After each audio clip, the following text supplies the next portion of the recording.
Fala galera, tudo bem? Sou o professor Roberto Falcione, professor de História. Sejam todos bem-vindos para mais uma aula. Hoje nós vamos fechar aquela aula da aula passada, Iluminismo. Fechamos essa duplinha então. Todos bem-vindos. Embarquem nessa, vamos juntos. Primeiro slide então. Iluminismo. Então, retomando uma parte muito importante, qual que é a principal essência do iluminismo? Tá, iluminar, sim, mas o quê? Né? Iluminar as trevas. Se você quer iluminar alguma coisa que está escuro. Se você está dizendo que você é um iluminista, você está iluminando. Está iluminando o quê? As trevas. Trevas de quê? Criada o que eles entendem do absolutismo e da Igreja Católica. Segundo eles, a Igreja e o rei, ou melhor, o absolutismo, impedem do homem desenvolver, sair, como diz Immanuel Kant, da sua menoridade racional. Sabe quando a gente é menor de idade, nós somos dependentes? Segundo o iluminismo, ou segundo Immanuel Kant, essa menoridade, não conseguimos sair para uma maioridade de pensamento, porque o rei, com a sua censura, com o seu controle, com a sua disciplina, impede a liberdade de expressão, impede todas as liberdades humanas, impede que você pense e desenvolva seu raciocínio. E segundo o iluminismo, a Igreja também impede, impondo dogmas, impondo explicações e não deixando a ciência desenvolver. O que o iluminismo quer então pregar, ou contrapor, pregar não, né, desculpe, contrapor é duas propostas de iluminar as trevas. E não por acaso.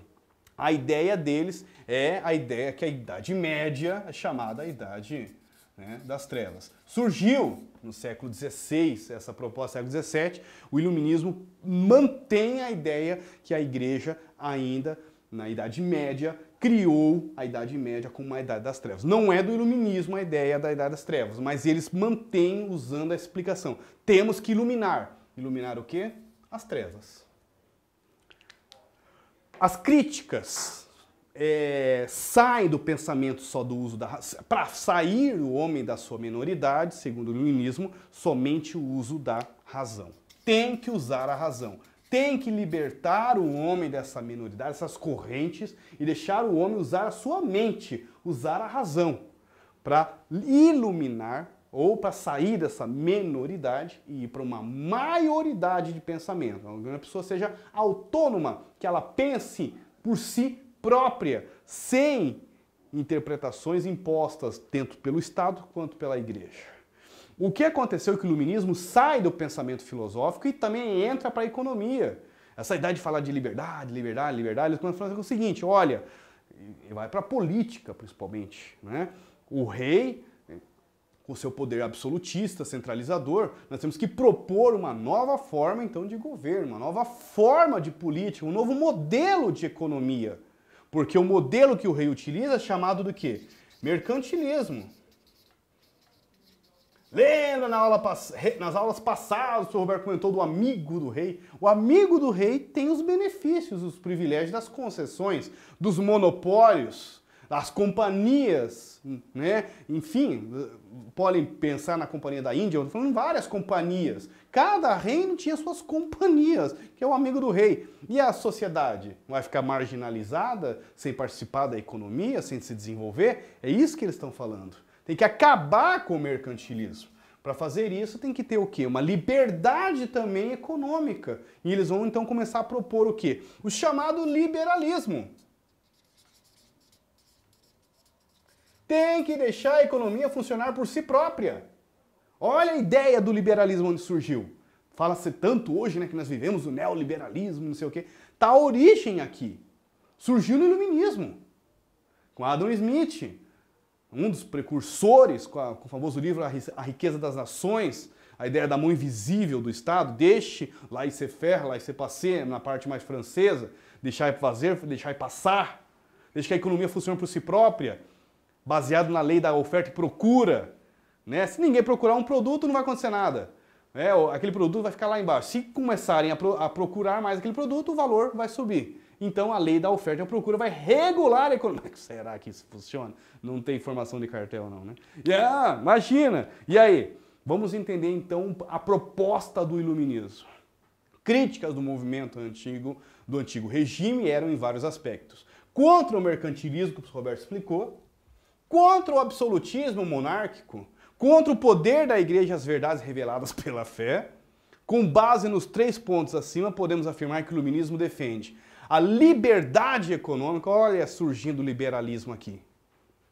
Sem a intervenção do Estado na economia, o antropocentrismo, ou seja, o uso da razão e da ciência, eu estou pegando uma frase muito famosa lá no Renascimento, lá no humanismo, mas o iluminismo, na aula passada nós colocamos uma linha cronológica para nós entendermos como que surgiu o iluminismo. Para surgir o iluminismo, é porque teve Leonardo da Vinci dissecando corpos lá, escondido da igreja, é porque teve Michelangelo fazendo estudos anatômicos, é porque teve Nicolau Copérnico dizendo que a Terra não era o centro do universo, muito menos que não era plana.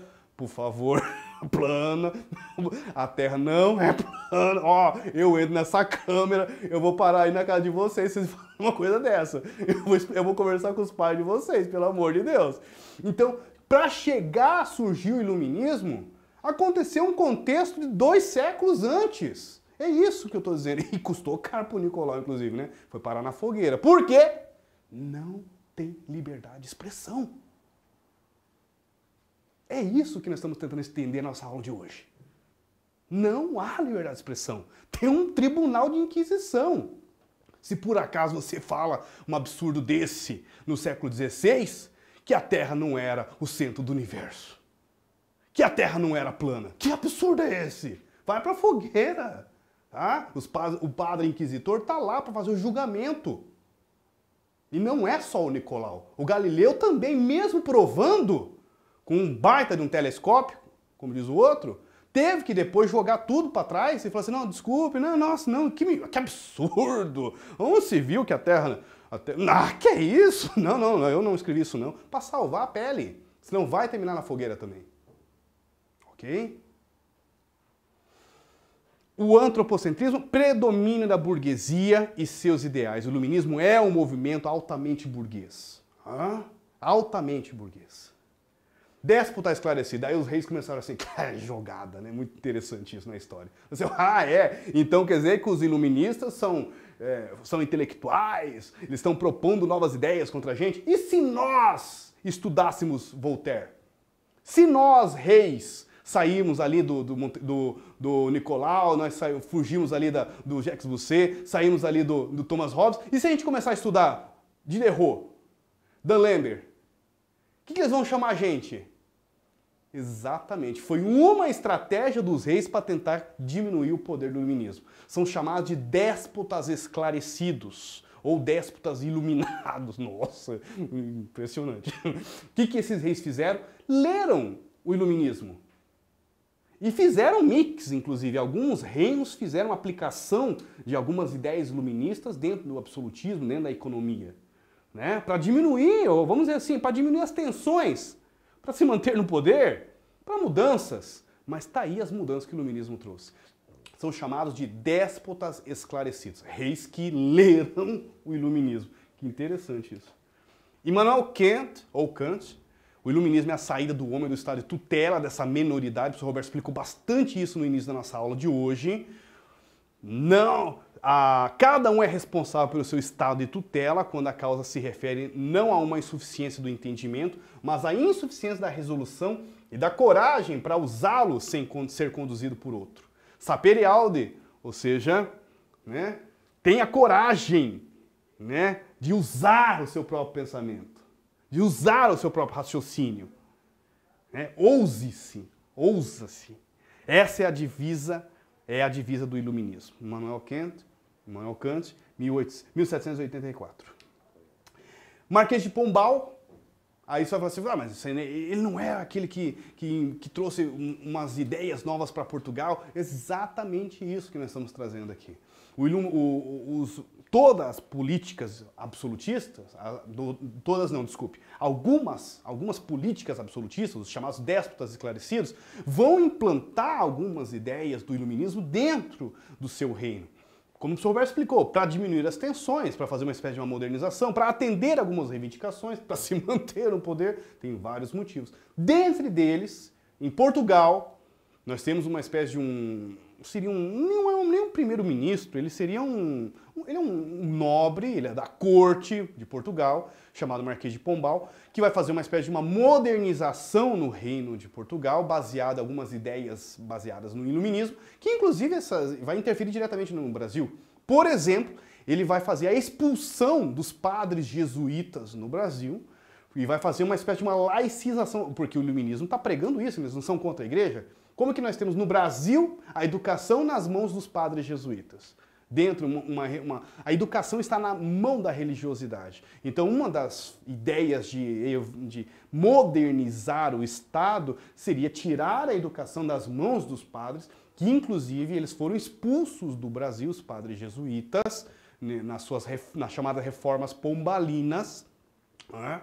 E nessa ideia vai acontecer o que nós chamamos de laicização do Estado, ainda é uma colônia o Brasil, enfim, né? E vai acontecer então esse processo de mudança da educação, passando agora a educação agora para o lado do Estado e não mais da Igreja Católica, como era desde o início da colonização do Brasil em 1500. Enfim, em 1530, como diz o outro, já chegam os primeiros padres com a proposta, com a ideia de catequizar os índios, mas nessa ideia de catequizar os índios era a única forma que tínhamos na educação do Brasil, única forma, né, de aprender a ler e escrever. Não por acaso, os filhos dos donos do engenho, o dono da mina, o filho dos donos da mina, as pessoas que tinham mais condições, filhos dos comerciantes, que tinham condições, vão para onde terminar os estudos? Para a Europa, para Coimbra, né, para Lisboa. Né? É lá que o filho do senhorzinho, como diz o outro, volta depois, o filho do coronel, como diz o outro, volta para casa. Não é verdade? Porque é lá que ele vai terminar os seus estudos, porque ainda não temos universidades. Ok? Marquês de Pombal, está aqui o nosso amigo. Adam Smith, o professor Roberto falou, o famoso livro A Riqueza das Nações, essa ideia da mão invisível, controlando a economia, bem no início da aula comentamos sobre ele. Críticas ao iluminismo. O iluminismo foi muito importante no século XIX, foi fundamental para a valorização do uso da razão, da ciência e como uma nova forma de pensamento da política na sociedade. No entanto, o iluminismo se baseava no uso da racionalidade, mas com um pensamento europeu. Tá, o que está acontecendo aqui?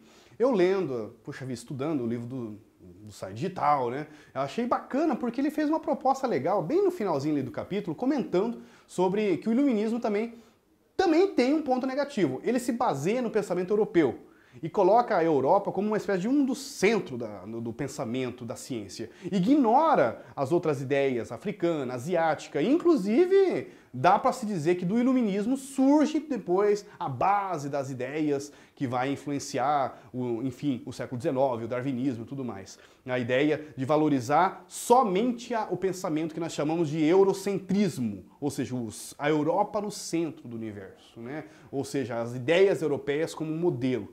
E segundo esses estudos que eu pude fazer, junto com a editora Sai, dá a ideia que o iluminismo valorizou o pensamento europeu em detrimento, né, de outras ciências, né? Porque nós falamos tanto que ele reuniu, mas será que reuniu todo o pensamento mesmo? Ou reuniu mais o pensamento que eles tinham em mãos?